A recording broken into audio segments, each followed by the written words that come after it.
Hello everyone. Last class में हमने dimensional formula और डायमेंशनल इक्वेशंस लिखना सीखा था। ठीक है, अभी हम और इसमें डायमेंशन में आगे पढ़ रहे हैं, जिसका नेक्स्ट टॉपिक है प्रिंसिपल ऑफ होमोजेनिटी। ठीक है, ये जो हम टॉपिक पढ़ रहे हैं प्रिंसिपल ऑफ होमोजेनिटी वाला, ये एक्चुअली बहुत इंपॉर्टेंट है as per the questions of dimension analysis are concern. ठीक है, तो हम इसको पढ़ते हैं कि क्या है। इसको समझने के लिए हम दो फिजिकल क्वांटिटीज कंसिडर कर लेते हैं। Let's say P and Q be two physical quantities।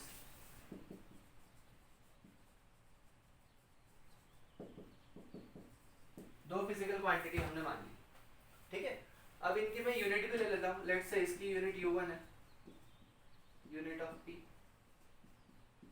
और इसकी यूनिट P2 U2 मान लेते हैं, यूनिट ऑफ Q। ठीक है, अब मैं कुछ ऑपरेशंस लिख रहा हूँ, मैथमेटिकल ऑपरेशंस, और बाद में हम इसको जस्टिफाई करेंगे कि क्या ऐसा करना पॉसिबल है कि। ठीक है, तो पहला जो मैथमेटिकल ऑपरेशन लिख रहा हूँ, लेट्स से इन दोनों का मल्टीप्लिकेशन P इंटू Q। ठीक है, इससे मिलके एक नई क्वांटिटी, फिजिकल क्वांटिटी बनी होगी, लेट्स से R। ठीक है, तो R is the multiplication of P and Q। ठीक है, मैंने पहला ऑपरेशन लिख दिया। दूसरा ऑपरेशन लिख रहा हूँ, let's say S is equal to P by Q। ये हमने दूसरा ऑपरेशन लिख दिया। अभी हम इसको फिर से अगेन जस्टिफाई करेंगे कि पॉसिबल है या नहीं। ठीक है, थर्ड ऑपरेशन इधर लिख देता हूँ,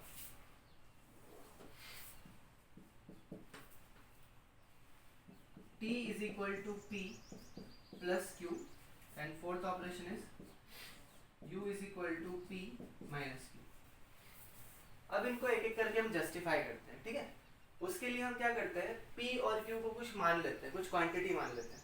लेट्स से P को मैंने मान लिया, P हो गया मास, मास की फिजिकल क्वांटिटी हो गई है।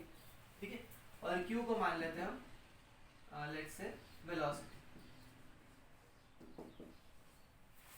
ये दो फिजिकल क्वांटिटीज हमने मान ली, इनकी वैल्यू भी मान लेते हैं हम। लेट्स से P की जो वैल्यू होगी वो 2 kg होगी, और Q की जो वैल्यू होगी let's say 5 metre per second होगी। ठीक है, अब हम इनकी वैल्यूज पुट करके देखते हैं। P into Q, P into Q करेंगे तो P क्या है यहाँ पर, मास, Q क्या है, वेलोसिटी, तो it will be mass times velocity. ठीक है, यदि मैं इसकी वैल्यू पुट करके देखूं तो ये क्या हो जाएगा, 2 into 5 that is into kg metre per second. क्या ऐसा करना पॉसिबल है? क्या ये ऑपरेशन वैलिड होना चाहिए? यस, ये ऑपरेशन वैलिड हो सकता है, क्योंकि हमने मास और वेलोसिटी का मल्टीप्लाई करके नई क्वांटिटी बना दी, जो क्या हो गई, मोमेंटम हो गई। राइट, ऑल्दो मैंने उसको लिखा नहीं है, इसलिए हम जनरलाइज फॉर्म लेकर चल रहे हैं। ठीक है, तो हम ये कह सकते हैं कि दो फिजिकल क्वांटिटीज जिनका अलग अलग यूनिट है, उनको मल्टीप्लाई किया जा सकता है। ठीक है, तो ये ऑपरेशन वैलिड है। क्लियर, वैलिड ऑपरेशन है। नेक्स्ट देखते हैं P बाई Q। इसको लिया हमने मास डिवाइडेड बाय वेलोसिटी। ठीक है, ये ऑपरेशन भी वैलिड है। ठीक है, क्योंकि इसकी जो यूनिट बनेगी वो क्या हो जाएगी, that will be 2/5 kg metre per second. Although ऐसी कोई क्वांटिटी हमने डिफाइन नहीं करी है फिजिक्स में, लेकिन हम बोल सकते हैं कि ऐसी क्वांटिटी हम डिफाइन कर सकते हैं, 2/5 kg मीटर पर सेकेंड। ठीक है, तो ये वाला जो ऑपरेशन है वो भी वैलिड है। ठीक है, अब ये वाला देखते हैं, इसको सॉल्व करें। P की जगह हमको लिखना है मास, प्लस Q की जगह क्या लिखना है, वेलोसिटी। अब इनकी वैल्यू पुट करें, 2 kg plus 5 metre per second, ये हुआ T। क्या इनको आगे ऐड करना पॉसिबल है? क्या इसको मैं 7 लिख सकता हूँ? नहीं लिख सकता। ठीक है, क्यों नहीं लिख सकता, क्योंकि इसकी जो यूनिट है वो kg में है, और इसकी जो यूनिट है वो मीटर पर सेकेंड में। ठीक है, मतलब we can not add two different physical quantities. इनका एडिशन कब होता, जब इसकी यूनिट kg है तो इसकी भी यूनिट kg होती, तो ये 7 kg हो जाता। या फिर इसकी यूनिट मीटर पर सेकेंड होती और इसकी यूनिट मीटर पर सेकेंड होती, तो ये 7 मीटर पर सेकेंड हो जाता। राइट, तो ये जो ऑपरेशन है, ये ऑपरेशन पॉसिबल नहीं। समझ आ गया? तो मैं बोल सकता हूँ कि ये ऑपरेशन पॉसिबल नहीं है। कब तक पॉसिबल नहीं है? जब तक P और Q की यूनिट सेम नहीं हो जाती।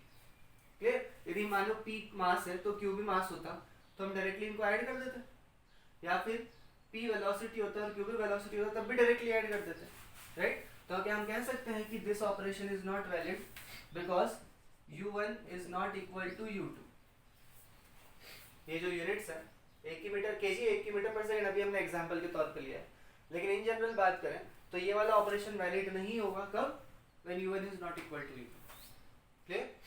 सिमिलरली इसको भी देखिए, ये भी बिल्कुल वैसा ही है। ये लिखा हमने mass minus velocity, again 2 kg minus 5 metre per second. Again not possible क्योंकि इन दोनों की यूनिट्स सेम नहीं है, राइट? तो this operation is also not possible.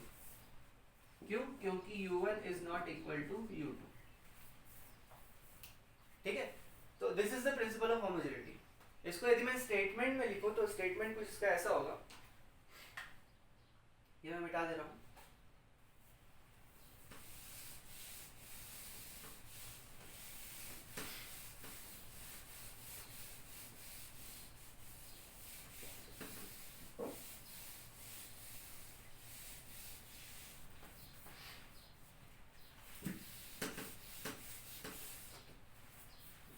इसका जो स्टेटमेंट मुझे लिखना चाहिए वो ये है कि 2 और more than 2 different physical quantities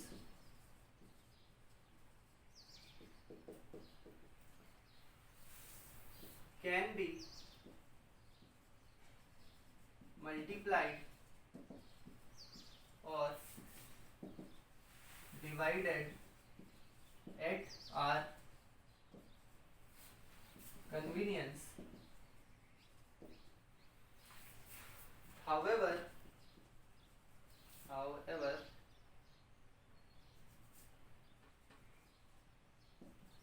their addition or subtraction is possible only when all the physical quantities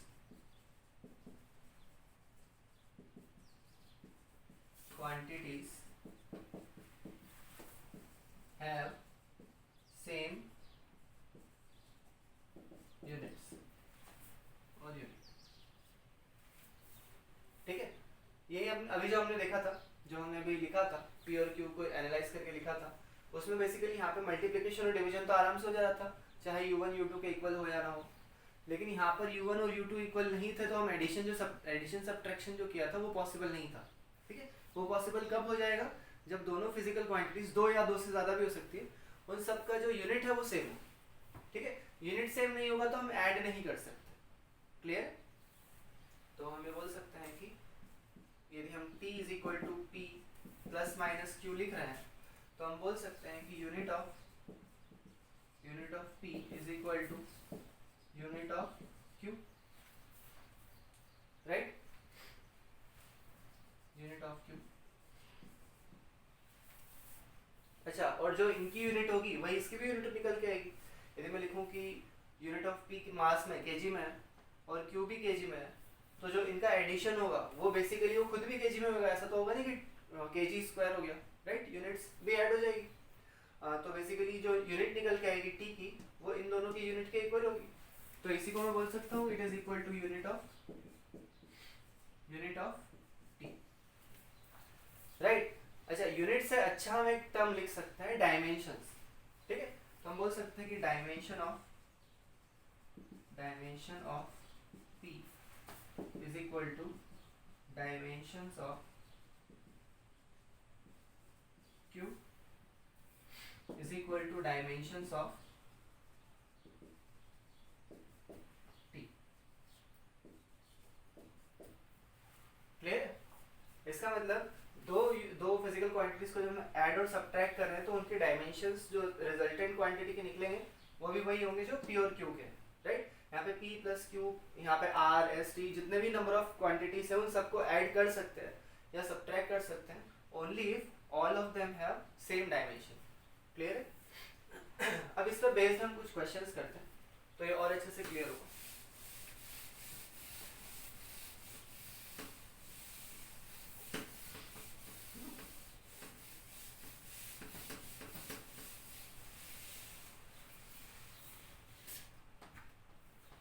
ठीक है, इसमें पहला क्वेश्चन देखते हैं। Distance travelled by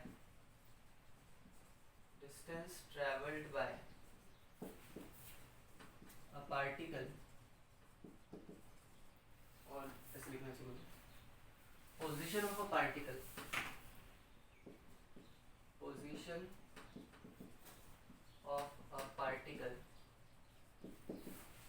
is changing with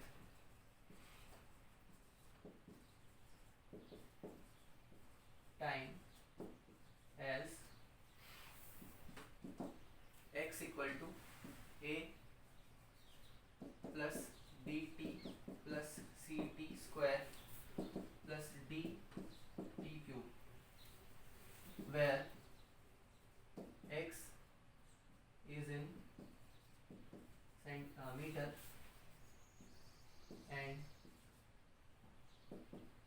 t is in seconds। ठीक है, ये हमें देके रखा है। देन फाइंड डायमेंशनल फॉर्मूले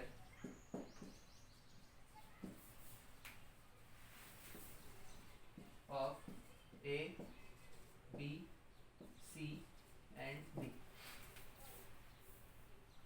ठीक है, ए बी सी डी के फॉर्मूले हमको डायमेंशनल फॉर्मूला बनाना है। ठीक है, तो बनाते हैं। अब अपन सोचते हैं, पहले सबसे पहले तो हमको ये सोचना चाहिए कि ये मीटर में है तो इधर सबकी जो फिजिकल इनका जो प्रोडक्ट होगा ये ए जो है ये भी मीटर में ही होना चाहिए, राइट? क्योंकि इसकी और इसकी जो डायमेंशन है या फिर हम बोले कि यूनिट है वो सेम होना चाहिए, तब ये ऐड हुआ। ये BT के साथ ऐड हुआ है बिकॉज इसका और इसका डायमेंशन सेम रहा होगा। BT इस CT स्क्वायर के साथ ऐड हुआ है, इसका मतलब इन दोनों का डायमेंशन सेम रहा होगा। और CT स्क्वायर DT क्यूब के साथ ऐड हुआ है, मतलब इनका डायमेंशन सेम रहा होगा, राइट? इसका मतलब है इन सबका डायमेंशन जो है वो सेम है, राइट? अच्छा, और ऐड होने के बाद जो इसका डायमेंशन बना होगा वो भी इनमें से किसी एक के इक्वल हो गया होगा। समझ आया? तो हम इसी को यूज करके इस क्वेश्चन को सॉल्व करते हैं कि हम बोल सकते हैं कि जो x का डायमेंशन है वो होना चाहिए a के डायमेंशन के इक्वल, और यही होना चाहिए BT के डायमेंशन के इक्वल, यही होना चाहिए CT के डायमेंशन के इक्वल, और यही होना चाहिए DT क्यूब के डायमेंशन के इक्वल। ठीक है, अब हमको ये बोल के रखा है कि जो x है ये मीटर में और टाइम जो है वो सेकंड। ठीक है, तो मीटर जब भी आता है तो हम उसका सिंबल क्या लिखते हैं डायमेंशनल फॉर्मूला में? Capital M। जब भी टाइम आएगा सेकंड में हो चाहे किसी और यूनिट में हो, उसका हम टाइम का सिंबल क्या लिखेंगे? Capital T। ठीक है, तो अब हम इनको लिख देते हैं। ये होना चाहिए L की पावर 1 मीटर में, इसलिए तो इसका जो डायमेंशन आएगा वो सीधा की सीधा L की पावर 1 के इक्वल आ गया। ठीक है, हम उसको अभी स्टैंडर्ड फॉर्म में लिखेंगे, लेकिन अभी पहले इसको थोड़ा बहुत सॉल्व कर लेते हैं। B का डायमेंशन हमें निकालना है और T का डायमेंशन होता है टाइम का T, तो T की पावर 1 ये हो जाएगा C, और ये हो गया T की पावर 2 D, और T की पावर 3। अब ध्यान से सुनना, इसको तो मैं डायरेक्टली इसके इक्वल कर दूं, इसको भी इसके इक्वल कर देते हैं, इसको भी इसके इक्वल कर देंगे, और इसको भी इसके इक्वल कर देंगे।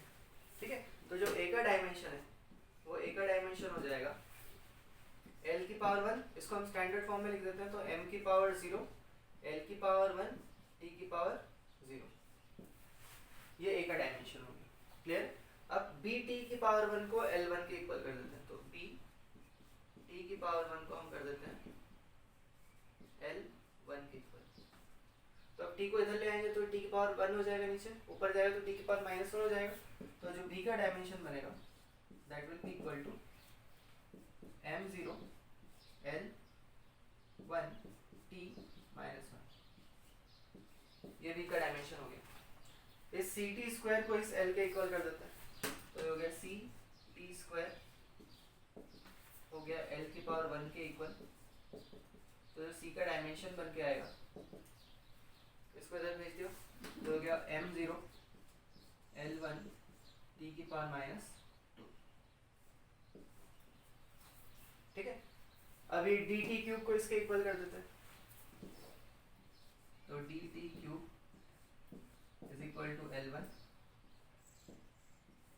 ठीक है, तो यहाँ से d का जो डायमेंशन निकल के आएगा, इस d को नीचे भेजेंगे फिर उसको ऊपर ले जाएंगे, तो हो जाएगा m0 L1 t की पावर -3। ये बन गया d का डायमेंशन इक्वेशन, मिल गया b c और a का। क्लियर है? तो प्रिंसिपल ऑफ होमोजेनिटी का यूज करके हमने इस इक्वेशंस के अंदर जितने भी कांस्टेंट्स थे a b c d, इन सब के डायमेंशंस निकाल लिए। ठीक है, एक और क्वेश्चन देखते हैं हम।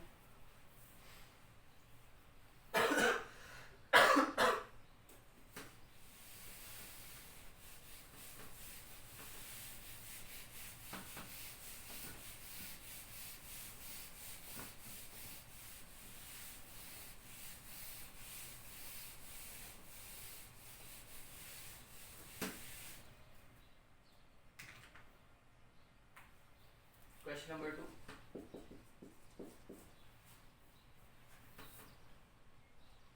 Again फिर से वही position of particle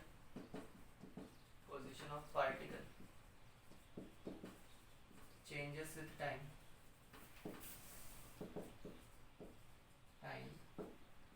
L x is equal to v naught by alpha 1 minus e की पावर माइनस अल्फा। ठीक है, लेट्स से अल्फा टी लिख देते हैं यहाँ पर, अल्फा टी। ठीक है, where alpha where V naught and alpha are constants, x is in meter and t is in seconds. Then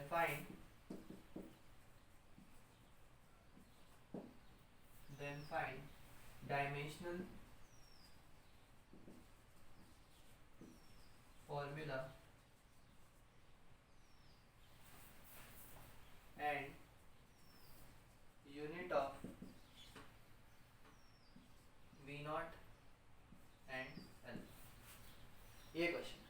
ठीक है, तो इसको स्टार्ट करते हैं। ध्यान से देखना इसको कैसे स्टार्ट करें। जो x है इसको फिर से लिख देता हूँ, x is equal to v naught by alpha 1 minus e की पावर माइनस अल्फा टी।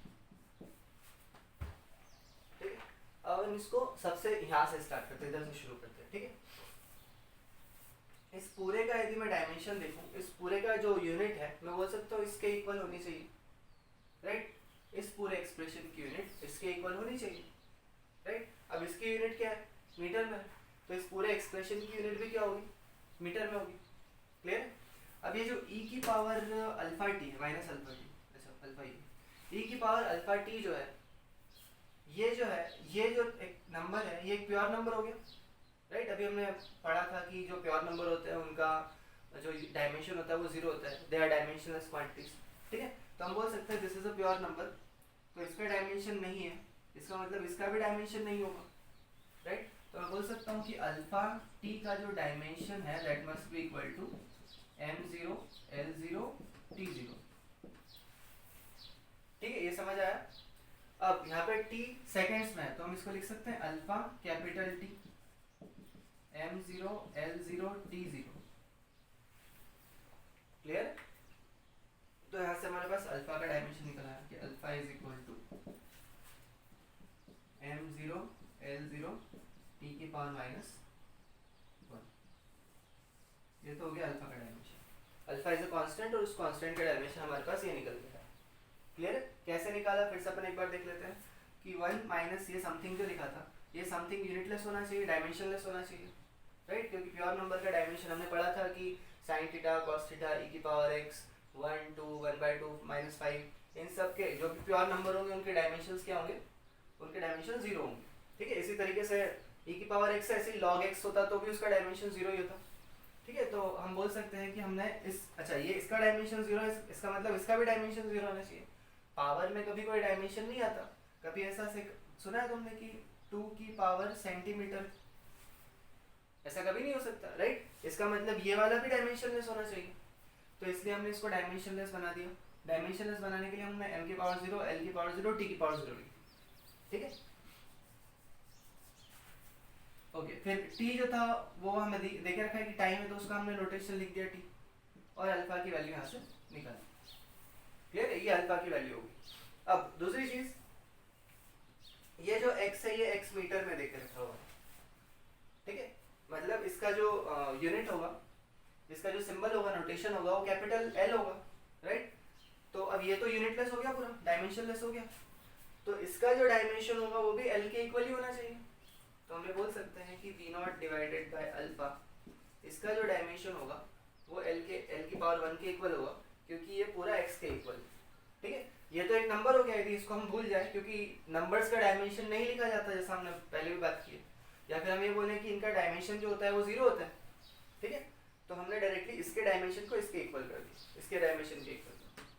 तो V0 डिवाइडेड बाय, अब अल्फा का डायमेंशन हमें ऑलरेडी पता है, तो इसको उधर ले जाते हैं, तो V0 का जो डायमेंशन निकल के आएगा दैट विल बी l की पावर 1, अल्फा का डायमेंशन क्या है, m0 l0 t की पावर -1, क्लियर है? तो ये क्या बन गया, ये हो गया m0 l की पावर 1 t की पावर -1, क्लियर है?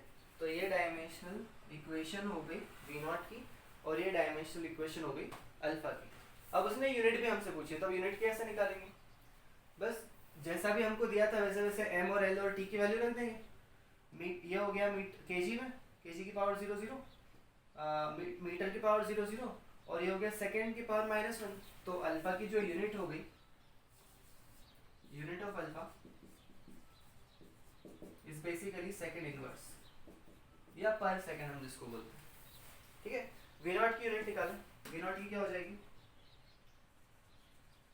Unit of V0 will be equal to, यहाँ पे लिखा केजी की पावर 0, ये हो गया मीटर की पावर 1 और सेकंड की पावर -1, तो ये हो गया मीटर पर सेकंड, ठीक है। तो यहाँ से पता चला कि जो ये कांस्टेंट देके रखा है हमें V0, ये सच में वेलोसिटी है। नोटेशन तो वेलोसिटी वाला दिख रहा था, लेकिन मेंशन ये किया था क्वेश्चन में कि ये कांस्टेंट है, बताया नहीं था कि ये वेलोसिटी है, लेकिन आखिरी में जो एक्सप्रेशन निकल के आ रहा है V0 का, या उसकी यूनिट जो निकल के आ रही है वो सच में वेलोसिटी की, so it is Indeed velocity. Velocity बोल सकते हैं, स्पीड बोल सकते हैं, समझ आ गया? ठीक है, एक और क्वेश्चन देखते हैं इस पर।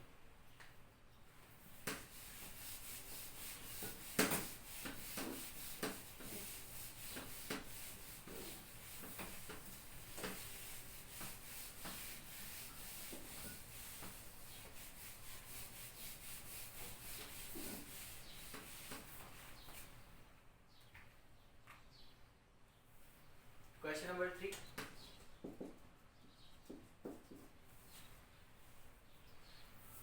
k is equal to alpha s square. हमें अब क्वेश्चन में देख रखा है कि काइनेटिक एनर्जी के यहाँ पर काइनेटिक एनर्जी है, s यहाँ पर डिस्टेंस ट्रैवल्ड है, और अल्फा एक कांस्टेंट, ठीक है। सो लिख देता हूँ यहाँ पर k है काइनेटिक एनर्जी,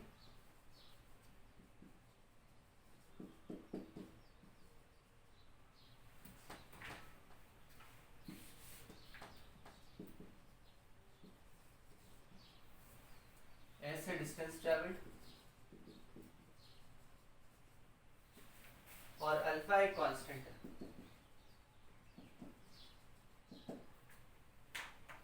क्वेश्चन ये है, find the dimensional formula and unit of L, ठीक है। अब इसको सॉल्व करें हम, k is equal to alpha s square. Kinetic energy का डायमेंशनल फॉर्मूला हमें पता है, नहीं पता तो डिराइव कर सकते हैं हाफ mv स्क्वायर करके। डिस्प्लेसमेंट का डायमेंशनल फॉर्मूला हमको पता है, राइट, क्योंकि ये फंडामेंटल क्वांटिटी है, L लिख देंगे सीधा सीधा इसके जगह, या डिस्टेंस जो भी हमने बोली डिस्टेंस है, तो इसका फॉर्मूला हमको पता है, ठीक है। अब यहाँ पर हम इसका फॉर्मूला लिख दें, यहाँ पर इसका फॉर्मूला लिख दें, ध्यान से सुनना। राइट हैंड साइड पर जो लेफ्ट हैंड साइड पर जो डायमेंशनल फॉर्मूला है वही राइट हैंड साइड के डायमेंशनल फॉर्मूले के इक्वल होना चाहिए, नेट डायमेंशनल फॉर्मूले के इक्वल। ठीक है, तो हम ये बोल सकते हैं कि जो k का डायमेंशनल फॉर्मूला है वो बेसिकली अल्फा एस स्क्वायर का जो डायमेंशनल फॉर्मूला होगा उसके इक्वल होगा। ठीक है, अब k का जो डायमेंशनल फॉर्मूला होता है वो क्या होता है, ये होता है m1l2t-2। यदि ये नहीं पता या भूल गए हो तो रिवाइज करो या फिर इससे निकाल लो। ठीक है, ये मतलब बहुत फंडामेंटल है, ये याद रहना चाहिए। ये वाला फॉर्मूला याद रहना चाहिए जिसकी वजह से डायमेंशनल फॉर्मूला निकल आएगा। और अच्छी बात तो ये है, अच्छी बात तो तब होगी जब ये खुद भी याद हो, ये डायमेंशनल फॉर्मूला। ठीक है, m1l2 t-2। ठीक है, ये काइनेटिक एनर्जी का डायमेंशनल फॉर्मूला हो गया, इज इक्वल टू, इधर अल्फा का डायमेंशनल फॉर्मूला हमें निकालना है और इसका